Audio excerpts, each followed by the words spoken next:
తెలంగాణ రాజకీయాల్లో ఇప్పుడు చర్చ అంతా మంత్రివర్గ విస్తరణ గురించే నడుస్తోంది. ఆశావహులు ఎవరు? ఎవరి పేర్లు ఫైనల్ లిస్టులో ఉన్నాయి? ఉత్సాహం, అర్హత గల యువకులు ఎవరున్నారు? ఇవే అంశాల ఆధారంగా కాంగ్రెస్ నేతల్లో అంచనాలు జోరుగా వినిపిస్తున్నాయి. ఈ క్రమంలో ఇటీవల ఏఐసీసీ పెద్దలతో సీఎం రేవంత్ రెడ్డి జరిపిన చర్చల ఫలితంగా మంత్రివర్గ విస్తరణ తుది అంకానికి చేరిందన్న వ్యాఖ్యలు వినిపిస్తున్నాయి. మంచి రోజులు కూడా ఈ నెల చివరి వరకే ఉండడంతో ఆ జాబితాలో ఉన్న వ్యక్తుల గురించి కేడరంతా చెప్పుకుంటోంది. ఈ క్రమంలో దేశంలోనే యంగెస్ట్ ఎమ్మెల్యేగా రికార్డు సృష్టించిన డాక్టర్ మైనంపల్లి రోహిత్ పేరు జోరుగా వినిపిస్తుండడం విశేషం.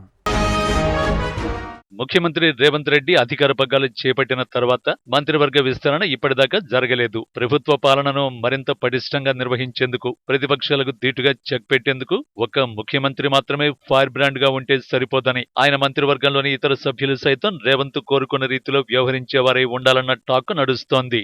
ఈ క్రమంలోనే దేశంలోనే యంగెస్ట్ ఎమ్మెల్యేగా రికార్డు సృష్టించిన మెదక్ ఎమ్మెల్యే మైనంపల్లి రోహిత్ కు బెర్త్ ఖాయమని ఏఐసీసీ వర్గాల నుంచి సంకేతాలు అందుతున్నాయి. కేబినెట్ లో చోటు దక్కడానికి ఆయనకున్న అర్హతలు, కెపాసిటీస్ గురించి కాంగ్రెస్ లో చర్చ నడుస్తోంది. మైనంపల్లి అంటే తెలుగు రాష్ట్రాల్లో ఓ బ్రాండ్. మైనంపల్లి హనుమంతరావు ఓ ఫైర్ బ్రాండ్. అసెంబ్లీ ఎన్నికలకు ముందు అధికార బీఆర్ఎస్ ను వీడి ప్రతిపక్ష కాంగ్రెస్ లో చేరి కాంగ్రెస్ లో జోష్ పెంచి తన కొడుకు డాక్టర్ మైనంపల్లి రోహిత్ ను ఎమ్మెల్యేగా గెలిపించుకుని బీఆర్ఎస్ కు సవాల్ విసిరారు సీనియర్ మైనంపల్లి. ఆ విధంగా తెలంగాణ రాజకీయాల్లో సెంటర్ ఆఫ్ అట్రాక్షన్ అయ్యారు. అదే కోవలో అభిమానులు, అనుచరులు ప్రేమగా పిలుచుకునే జూనియర్ మైనంపల్లి డాక్టర్ రోహిత్ సైతం తండ్రి లెగసీని మరింత ముందుకు తీసుకువెళుతూ తెలంగాణ రాజకీయాల్లో తనదైన ముద్ర వేస్తూ దూసుకుపోతున్నారు. ఇటీవల హరీష్ రావు ఇలాకా సిద్దిపేటలో తండ్రి కొడుకుల దూకుడు చూస్తే కాంగ్రెస్ లో రేవంత్ ప్రదర్శిస్తున్న దూకుడు మార్కుని మరింత బలంగా ముందుకు తీసుకువెళ్లే అవకాశం కాంగ్రెస్ కు ఈ తండ్రి కొడుకులతో లభించిందన్న అభిప్రాయాలు వినిపిస్తున్నాయి.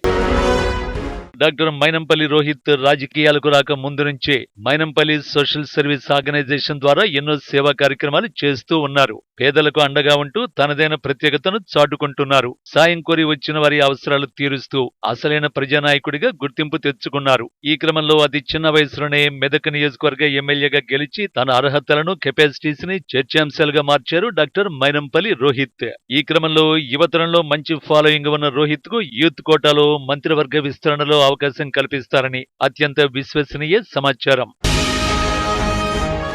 రాజకీయాల్లోకి ఎంటర్ అవడం, ఎమ్మెల్యేగా గెలవడంతోనే డాక్టర్ రోహిత్ మాజీ మంత్రి హరీష్ రావుపై విరుచుకుపడుతున్నారు. సిద్దిపేటలో హరీష్ లాంటి బీఆర్ఎస్ సీనియర్లను మట్టి కనిపించాలంటే అది మైనంపల్లి బ్రాండ్ ఇమేజ్ తోనే సాధ్యమవుతుందన్న టాక్ ను సొంతం చేసుకున్నారు ఈ తండ్రి కొడుకులు. బీఆర్ఎస్ నేతల్ని దారికి తెచ్చుకోవాలని కోరుకుంటున్న ముఖ్యమంత్రి రేవంత్ రెడ్డి లక్ష్యం సిద్దిపేటలో సీనియర్ మైనంపల్లి మొదలుపెట్టిన ఆపరేషన్ తో సక్సెస్ అవుతుందన్న టాక్ బలంగానే వినిపిస్తోంది.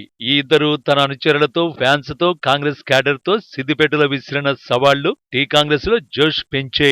రుణమాఫీ అయింది కదా, హరీష్ రాజీనామా ఎప్పుడు అంటూ తండ్రి కొడుకులిద్దరు హరీష్ ను ఓ ఆట ఆడుకుంటున్న తీరు తెలంగాణ రాజకీయాల్లో తీవ్రమైన చర్చాంశంగా మారింది.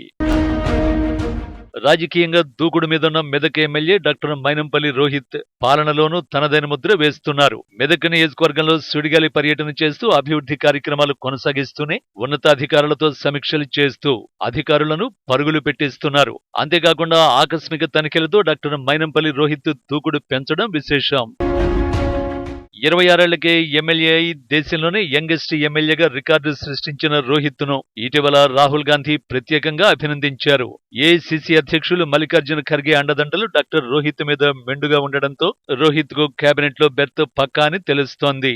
రోహిత్ ను మంత్రివర్గంలోకి తీసుకుంటే అటు మెదక్, ఇటు మల్కాజ్గిరి పార్లమెంట్ సెగ్మెంట్లలో కాంగ్రెస్ పార్టీకి మంచి జోష్ వస్తుందన్న అభిప్రాయం ఏఐసీసీలో బలంగా వినిపిస్తోంది. ఈ క్రమంలో డాక్టర్ మైనంపల్లి రోహిత్ ని మంత్రివర్గంలోకి తీసుకుని సీఎం రేవంత్ చేరుకోవాలనుకున్న లక్ష్యాన్ని మరింత సులభ సాధ్యం చేస్తారన్న అంచనాలు పెరిగాయి. ఈ క్రమంలో రోహిత్ పేరు ప్రకటించడమే తరువాయి అన్న చర్చ నడుస్తోంది.